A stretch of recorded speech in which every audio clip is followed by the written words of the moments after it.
अखंडमंडलाकारं व्याप्तं येन चराचरं तत्पदं दर्शितं येन तस्मै श्री गुरुवे नमः।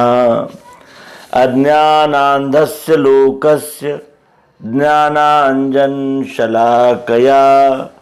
चक्षुरुन्मीलितं येन तस्मै श्री गुरुवे नमः। अध्यात्म विश्व विज्ञान यूट्यूब चैनल के सभी प्रिय मित्र, आचार्य, गुरुजन, हमारे व्यूवर्स, शेयरकर्ता, सब्सक्राइबर्स और इस अंक को देखने वाले हमारे पुण्यवान प्रबुद्ध पाठकों का हार्दिक स्वागत समादर करते हैं। मित्रों, हमारे शास्त्रों में नवधा भक्ति के 9 प्रकार कहे गए हैं।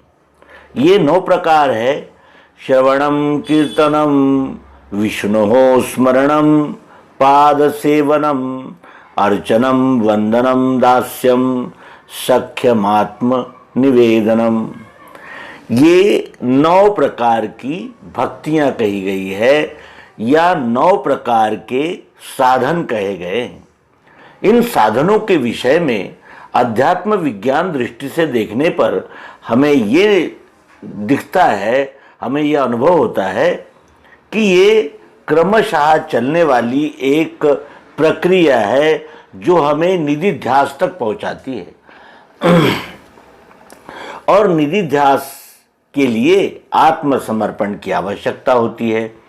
तो श्रवण से आत्मसमर्पण तक कैसे पहुंच जाए, इस विषय में ज्येष्ठ अध्यात्म विज्ञानी प्रचारिका श्रीमती गौरा गोयल जी का ये आलेख अपने प्रिय मित्रों के लिए प्रस्तुत करते हुए हमें अत्यंत प्रसन्नता हो रही है। इस अंक के माध्यम से हम नवधा भक्ति को जानेंगे। क्रमशः नवधा भक्ति का किस प्रकार प्रचलन होता है या प्रवास होता है जो हमें अंततः निधिध्यास के लिए आत्मसमर्पण तक पहुंचाता है। आत्मसमर्पण यह अभ्यास की अंतिम श्रेणी है। बिना आत्मसमर्पण के निश्चय को निश्चलता का रूप नहीं प्राप्त होता। इस कारण आत्मसमर्पण किसको कहते हैं, ये कब और क्यों कर होता है, ये जानना नितांत आवश्यक है। अभ्यास के 9 प्रकार अर्थात 9 साधन है, आरंभ से लेकर अंत तक, जिनको भूमिका, अवस्था या भक्ति भी कहते हैं। श्रवणम कीर्तनम, विष्णु स्मरणम, पाद सेवनम, अर्चनम, वंदनम, दास्यम, सख्यमात्म निवेदनम। यह 9 प्रकार की भक्ति है जो अभ्यास तथा वैराग्य से सिद्ध होती है।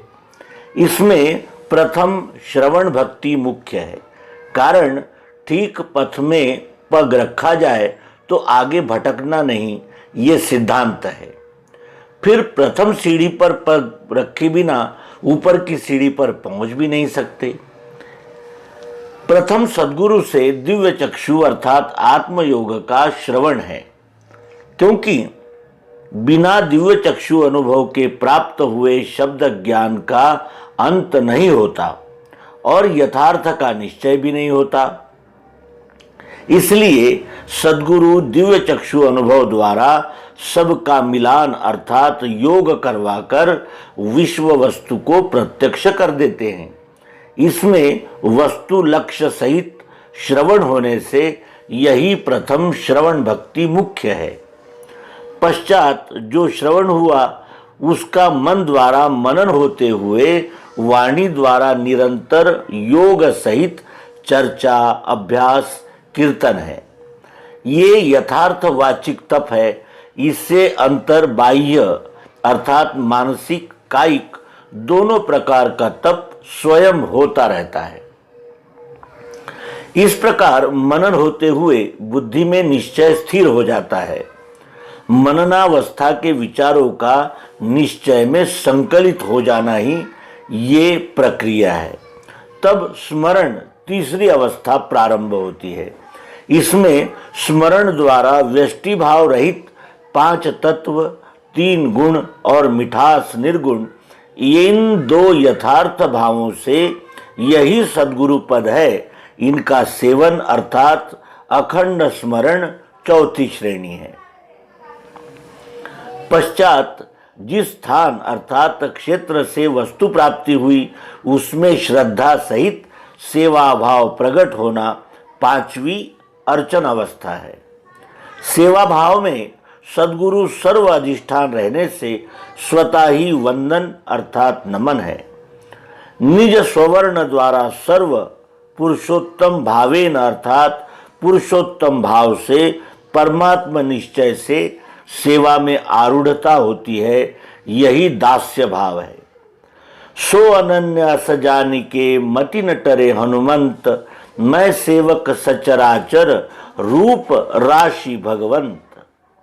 स्वकर्मारूढ़ता से जब स्वकर्म युक्तता प्राप्त होती है तब सदरूपता अर्थात सख्य भाव प्राप्त होते हुए आत्मसमर्पण होता है। दृश्य मात्र पांच तत्व तीन गुण में शरीर सहित योग द्वारा महद ब्रह्मक्षर मिठास से अक्षर और नाम पुरुषोत्तम इस त्रिपुटी का लय होकर उपाधि रहित विश्व वस्तु सर्व सद्गुरु ही है। इस निश्चय में स्थित होने से यही वासना रूप बीज का पूर्णतया निशेष दग्ध होता है। यही द्वैत का मूल बीज है। एको हम लय को प्राप्त होने से अवाच्य है। वासुदेवा सर्वमिति में अकंप स्थिति यथार्थ आत्मसमर्पण नववी भक्ति तद्रूपता है। यह आत्मसमर्पण सद्गुरु प्राप्त अनुभव के अभ्यास द्वारा ही होता है। आत्मसमर्पण की एक ही युक्ति तथा विश्व कल्याण का एकमेव उपाय है। इस प्रकार निधि ध्यासन के लिए आत्मसमर्पण ये श्रीमती गौरा गोयल जी का आलेख इस अंक में हमने प्रस्तुत किया। यदि हम इस प्रकार क्रमशः नवधा भक्ति को प्राप्त करते हुए निधिध्यास अर्थात आत्मसमर्पण के मार्ग से चलेंगे तो निश्चित ही जानत तुम ही हुई जाई इस अनुभव तक पहुंच सकते हैं। और इसके लिए हमें श्रवण से आरंभ करना होगा। अपनी मन बुद्धि चित्त और इंद्रियों को एकाग्र और ग्रहणशील करके जब हम श्रवण करते हैं और वो भी दिव्य चक्षु का प्रत्यक्ष प्रयोग देखते हुए जब सद्गुरु के मुख से तत्व दर्शन द्वारा उस अध्यात्म विज्ञान को ग्रहण करते हैं, श्रवण करते हैं, तभी उसका बीज हमारे अंतःकरण में स्थिर होता है। और फिर श्रवणम कीर्तनम विष्णु स्मरणम पाद सेवनम अर्चनम वंदनम दास्यम सख्यमात्म निवेदनम। इस प्रकार हम श्रवण कीर्तन विष्णु स्मरण पाद सेवनम अर्चनम वंदनम दास्यम सख्यमात्म निवेदनम इस प्रकार नवधा भक्ति को प्राप्त करते हैं। और नवधा भक्ति की प्राप्ति होते ही फिर हमारा व्यष्टि समर्पण समष्टि में हो जाता है और समष्टि ये पारमेष्टि को लय होने की दिशा में हमारा एक दृढ़ कदम ही सिद्ध होता है। आशा है इस आलेख से नवधा भक्ति के विषय में हमें बोध हुआ होगा और निश्चित ही हम इस नवधा भक्ति को क्रमशः प्राप्त करके अपने सभी संशय भ्रमों का निराकरण करते हुए विश्वरूप को जानते हैं और विश्वरूप को जानते हुए विश्वरूप ही हो जाएंगे। धन्यवाद। नर्मदे हर सद्गुरु भगवान की जय। विश्वरूप परमात्मा की जय। ओम शांति शांति शांति।